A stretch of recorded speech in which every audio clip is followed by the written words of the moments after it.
Welcome back to the channel, everybody. Thank you so much for joining me and allowing me to continue to be your daily advocate. If you're new here or you're not subscribed for any reason, please do me a huge favor and hit the subscribe button. Thank you to all of you who have been watching and following me for so long. It truly means a lot, and I'm glad that I can be this person. Today I'm going to give my 3 reasons why I believe the price of XRP is pumping right now.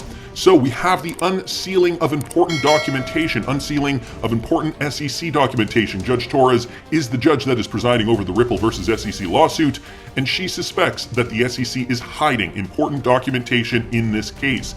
She ordered the unsealing of important documentation that may incriminate the SEC. Keep your eyes and ears open for upcoming news on this story. So, one reason here, retail traders getting very excited, and so perhaps some speculative front loading on this. Another reason down here, price suppression. Because of its price suppression, the price of XRP reached its all-time high back in 2018 and has yet to go back to that all-time high. And you compare that to other cryptocurrencies like, in the top 10, let's take a look at Ethereum. Back in, we saw Ethereum make a new all-time high right back in here, back in November of 2021. Even if I bring up Cardano, ADA here on the chart, we did also see Cardano, ADA, USD. We also did see Cardano make a new all-time high. Let me just get rid of that. An all-time high right here back in September of 2021. So some of the all-time, or rather some of the top 10 cryptocurrencies have also seen an all-time high. Of course, XRP has been held back, and so we have not seen that all-time high since 2018. I believe it's because the price of XRP has been suppressed for such a long time. We will see massive movement in the price of XRP very shortly, and we're starting to see it now, especially considering that the Ripple versus SEC lawsuit has taken a turn for the better for Ripple. We also have this important date, reason number 3, February the 24th. The third reason is because of a major event happening on February 24th. On the 24th, Ripple and Quant are meeting with the Digital Pound Foundation to discuss the digital pound. Now, I don't know what's happening behind the scenes. I don't know if this is the reason for drumming up much retail FOMO. Nevertheless, it is an important event. This is very important because major players are involved in creating this digital pound, including Ripple. And if that's the case, XRP is in detail. Let me know what you think of the events. Thank you for reading and happy investing. Coming from Benjamin Saint here on Twitter, some important points that we should make note of course. Lots of us are just wondering when moon. Well, guys, we got to be patient. I know some of you guys have been super patient for so long now, but we are getting there. The world is going to run on Ripple, at least if the globalists have their way. This financial system is crumbling and they need to replace it with something new. Ripple is going to be the backbone to source for that liquidity for this global economy. Yet we are seeing other news coming out from around the world where countries who do not want to be involved in this great reset are doing things like this. I saw this from XRP Joker, breaking news. This is not the only person I saw this from, though. Many people were posting this on Twitter. Russia, they're about to recognize crypto as a legal currency, so strap the F in. Here's the latest news, guys. Russia moves to recognize crypto as a form of currency. Russia's draft legislation will reportedly be drawn up no later than February 18th and is expected to regulate crypto as a form of currency. They stated this on Tuesday, which was just yesterday. The agreement is a significant reversal after the Bank of Russia last month proposed banning miners and several other cryptocurrency operations over concerns that they could endanger the country's financial system. Here's a quote down here. The establishment of rules for the circulation of cryptocurrencies and control measures will minimize the threat to the stability of the financial system and reduce the use of cryptocurrencies for illegal purposes, since a complete ban on the segment of operations related to their circulation is impossible. So Russia is realizing we cannot, they're smart enough to realize we cannot say, we cannot ban cryptocurrencies altogether. People are going to find a way around it. How do you stop people who have their own custody wallets, right? So they are saying, well, if you can't beat them, you might as well join them. And so now they are saying cryptocurrency can be legal tender in the country. Crypto's use of currency will only be possible following proper identity checks. So they're going to have the proper measures in place. Transacting outside those proposed legal parameters will be considered a criminal offense, and fines are expected to be introduced if the illegal acceptance of crypto as a means of payment occurs. So they are still standing firm on that. You got to use crypto within their regulatory framework. Officials also said the regulation would ensure the protection of citizens' rights under the licensing regime aimed at cryptocurrency providers. providers will need to have financial airbags in terms of liquidity and adequate capital. So that's interesting. Financial airbags in terms of liquidity. Just the other day, I talked about Russia in that document, suggesting that ever since 2018, Russia has been dabbling, at least trialing, testing Ripple's XRP. Probably not so much for those retail transactions, but for those corporate transactions. But that can expand, right? We can extrapolate that. If it works on the corporate grade level and Russian citizens want to be able to transfer funds, well, of course, there's always the possibility to integrate the same technology for retail use. So this is just one statement from the government of Russia, the Bank of Russia, saying now they are accepting cryptocurrency as legal tender. And so what does that mean? It's not actually listed here in this particular article, but that would include, I'm assuming, Bitcoin as legal tender as well. I was reading some other articles about this, and they were also mentioning Bitcoin specifically as legal tender. So Russia then is doing something similar to what El Salvador is doing, accepting cryptocurrency. Russia has not specified which cryptocurrencies, but we're assuming they're going to be some of the most popular cryptocurrencies like Bitcoin. And so how is this going to play into the game? We also heard this from Brad Garlinghouse. To see a statement like this is incredible and reaffirming to so many in the space using crypto for good. After years of FUD that crypto is only for criminals. Well, now look what the Department of Justice has just stated. Today's arrests and the department's largest financial seizure ever shows that cryptocurrency is not a safe haven for criminals. Doing a complete 180 on what the messaging has been for the last decade. I'm assuming decade, essentially since Bitcoin has been around. And this is relating to a seizure, $3.6 billion in Bitcoin that was stolen from the Bitfinex hack. The Justice Department announced Tuesday morning it seized more than $3.6 billion in allegedly stolen Bitcoin linked to the 2016 hack of Bitfinex. Officials say the arrest of Ilya Lichtenstein, 34, and his wife, Heather Morgan, 31. The couple is scheduled to make their initial appearance in federal court later in the day. So now the government, the US government, has $3.16 billion in allegedly stolen cryptocurrency linked to the 2016 hack of Bitfinex. Clearly, they were able to track it, trace it, and this next thing I'm going to tell you, I have not just heard from one source. I heard on a podcast once that it's actually not that hard to track the Bitcoin. Of course, we have the ledger, and of course, we have experts that follow these things very closely. But at the end of the day, it can take an expert probably 5 or 10 minutes to track how Bitcoin's gotten to a certain account and from where it came. So I'm not surprised that these two got caught eventually. I guess it was only a matter of time.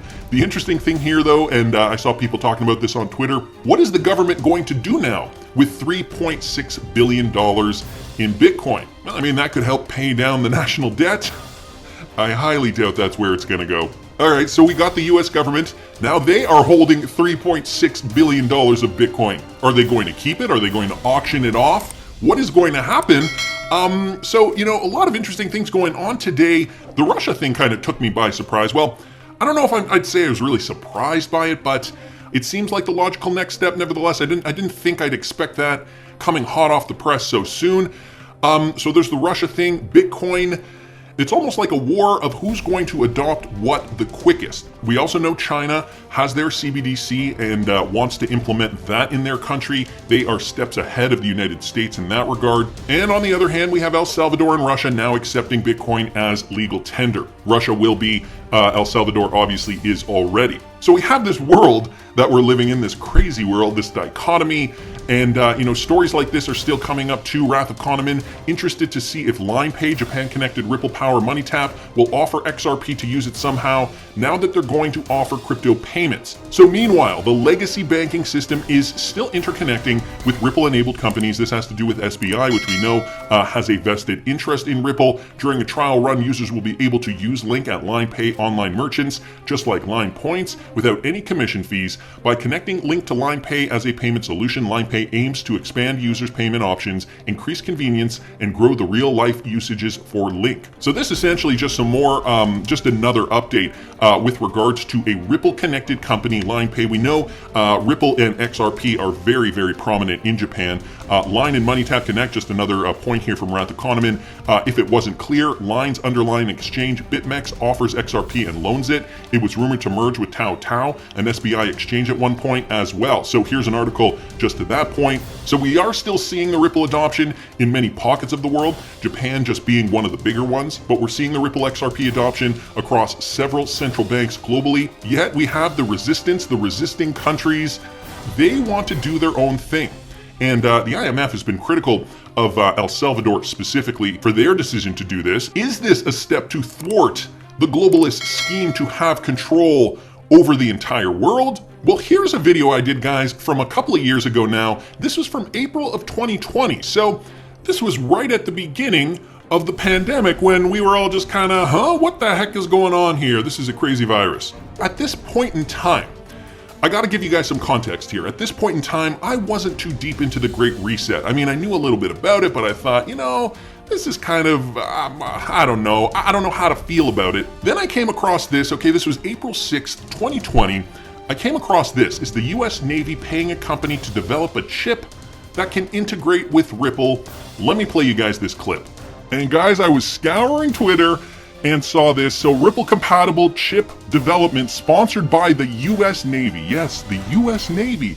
Are they developing a chip that can be implanted into humans that will allow people to pay via Ripple integrated DLT? Well, I gotta hand it to Kevin Cage because he was the first one to break this out. So Kevin Cage here with this video from Catherine Austin Fitz. She's an investment advisor and former assistant secretary of housing back in the Bush 41 years, according to Stuart XRP. So thanks so much to Stuart for retweeting Kevin Cage's post here. And it is remarkable. Now, let's get back to this idea for a second here. Catherine Austin Fitz speaks about the Danish tech firm, and without sharing its name, says that a year ago she accessed data regarding the US Navy paying that firm to create an implantable microchip compatible with Ripple. That's right, guys, she mentions Ripple, not XRP, but Ripple by name. In that video, Catherine Austin Fitz does not share any specific details and does not say whether this story has had any development. She did say, though, that she had extensive experience in doing business in Denmark, so the information from her can be trusted. I think this video was from here. I recently went to this website here, the Solari Report by Catherine Austin Fitz, and I believe it was taken from this USA Watchdog interview from back in February. I believe that's where it was from. If not, there are a few videos here with Catherine Austin Fitz being interviewed. Okay, so I'm gonna leave it there, guys. I just recently went back to that Solari Report webpage, and I found that when clicking this link here, it leads me to this video now unavailable. And it's because the YouTube account associated with this video had been terminated.